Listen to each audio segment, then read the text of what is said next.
Welcome back everyone, thanks for tuning in. In this video I'm going to share a technique for self-defense that doesn't require a lot of repetition to master and has a high probability of success. So let's take a look at the technique. So something happened, I ended up getting taken down to my back. This position I think is a very important position. It's called the closed guard.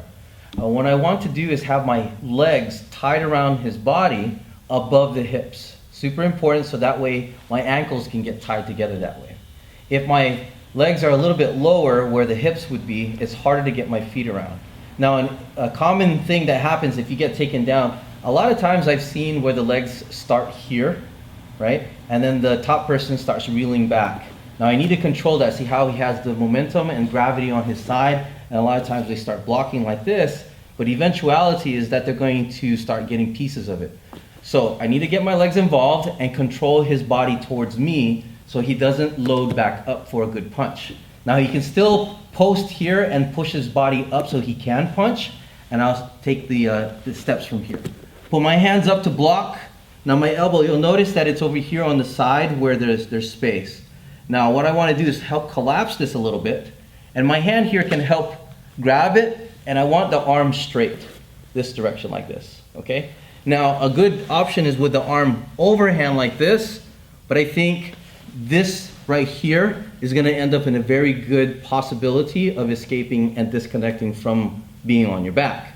Now, I'm going to take the arm that's on the outside, put it on my partner's face right here, and then double up on it like this so I can push away. Harder for him to reel back and to sit back up again so he can throw another punch. Also, this hand is posting on the floor so that way he can keep his body up, okay? So as I do this, I'm going to start opening up my legs now since I have control of the punching hand.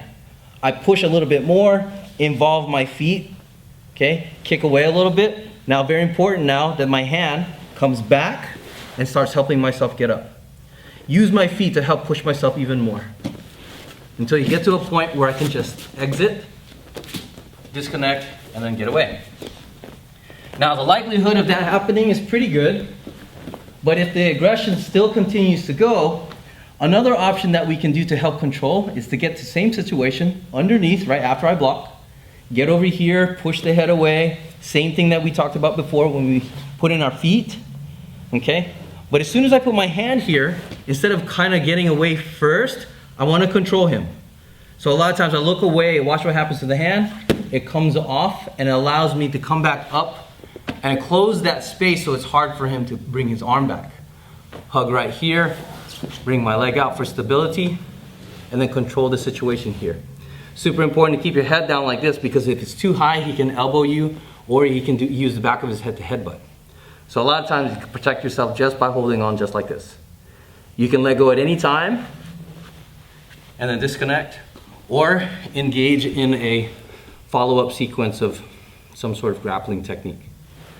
Okay, so again, to control the situation, if you happen to get taken down, have the closed guard, control the upper body, so that way they cannot use gravity against you. When they start to punch, block, and then use the arm here to straighten out and gain control. Push against the face. Open up the legs. Use your feet to help kick yourself out. Post away. And then disconnect. The second one,